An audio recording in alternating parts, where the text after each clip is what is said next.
Welcome back to Morning Live. We're still coming to you live from Victoria Showgrounds or Victoria Stadium here in King Williamstown.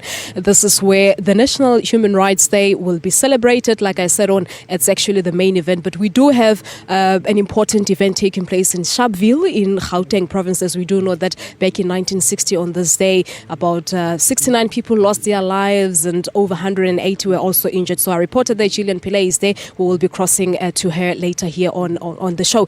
But I indicated during my opening that as much as we're celebrating Human Rights Day today, but it coincides with 40 years since the brutal killing of one of the human rights activists, the founder of Black Consciousness, Steve Biko. We are in his area here in the Eastern Cape, just a few kilometers away from where we are. That's where he comes from. The place is called Ginsberg. So that is where President Jacob Zuma, in about a few minutes' time, will head to go and unveil a memorial of Steve Biko, accompanied, of course, by his wife. Let's just take this conversation further on Steve Biko. I'm joined by Nkosinathi Biko, the son to Steve Biko. Nkosinathi, good morning to you and welcome to Morning Live. Good morning, and thank you for inviting me. Thank you so much for honoring the invite. But you were born in 1971 and, of course, your father died in 1977. Talk to us about the outstanding memories of him that you have. Well, I wish I could remember when I was born. As you can tell, it's been a while. But first, let me start by paying my tribute to Robert Sobukwe, whose leadership we remember today, together with the sacrifice of those who died in Sharpeville, in Langa, and in many places around the country. Nothing on this day should be more memorable than that, and we remember them and we salute them. Well, I have, like any childhood memories of my father.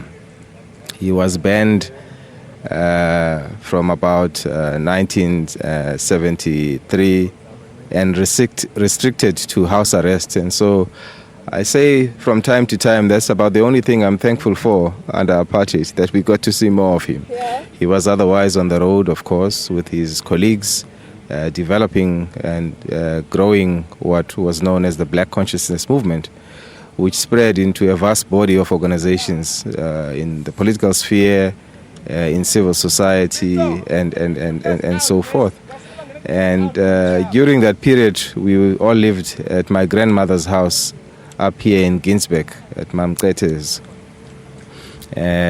I have the fondest of my memories being the day he taught me to fly my first kite. And I suspect that there is some symbolism in that. Of course, there were other memories. We used to show films at the back of our house because the organization had a projector, which made me the hero amongst my friends and such other memories. Yes. Fond memories indeed, Nkosinathi. But no, talk to us about his legacy. I was fortunate enough to make a turn at Steve Biko Center yesterday, and I even saw that there was a dialogue taking place. Talk to us about the dialogue, but in a broader picture, how the center takes forward his legacy. Well, first of all, I think we should refrain from the practice of dealing with legacies as single-day narratives that are activated come September 12th or March 21st. Many years ago, we realized that there is a lot to be done that would have bothered Steve Biko many years after his death. Particularly this challenge of making sure that young people can reimagine themselves, can develop a sense of self, can become active agents under democracy.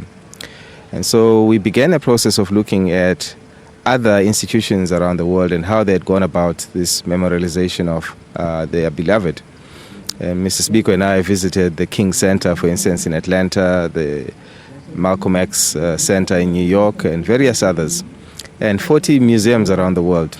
And we came back and formulated what has become the Steve Biko Center here in Ginsberg. We built it over a 3-year period and had it opened in 2012.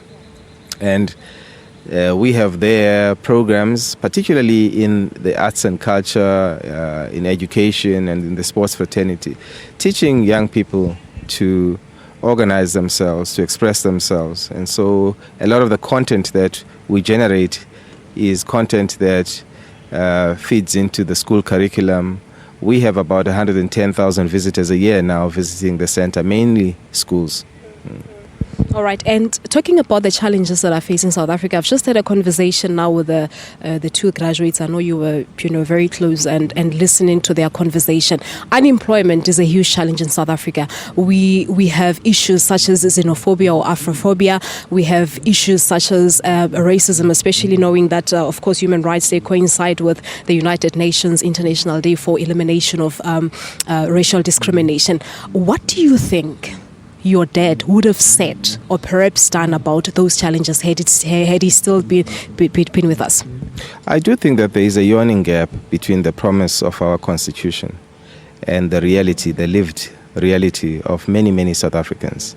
There is indeed a high unemployment rate, hovering just beneath 40% if you look at the broad definition of unemployment.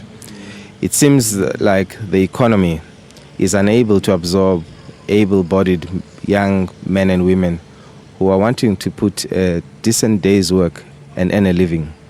And those are things that should concern us, because the unemployed are then living on the periphery of our democracy. They cannot participate in the economy of this country. Their dignity is assaulted. And those are things that would be unacceptable to Robert Sobukwe, to Steve Biko, and as I believe to Oliver Tambo, Nelson Mandela. And we cannot rest on our laurels. I believe that a number of factors have combined to make our communities vulnerable. The xenophobic attacks or Afrophobic attacks of 2008, repeated again with more vigor in 2013, had us displace in excess of 55,000 African brothers and sisters from our communities. And I think Steve Biko and Oliver Tambo would have challenged us to redirect our anger and to focus on dealing with the structural issues that make our communities vulnerable. Right. No, I know there's so much to talk about, but we don't want to hold you long because you've got to get to the graveside. That is where a memorial will be unveiled. That is correct. So a small part of the program today is about handing over back the graveyard of Steve Biko, which we had handed over to the South African Heritage Resources Agency to put up a memorial stone. It's part of a national program to build memorial sites around the heroes of our democracy. And so they've completed that project, and the president has taken the opportunity that he's present here to then hand over the site. Later on, we will have a ceremony to recognize that. All right. Now, thank you so much, Babu Nkosinathi. Nkosi. Thank you very much. Thank you very much. And there you have it. That's Nkosinathi Biko, the son to Steve Biko, talking to us about his dad's fond memories, of course, and the legacy that he has left behind for South Africa. Let's quickly take an ad break here on Morning Live. When we come back, 7 o'clock news bulletin.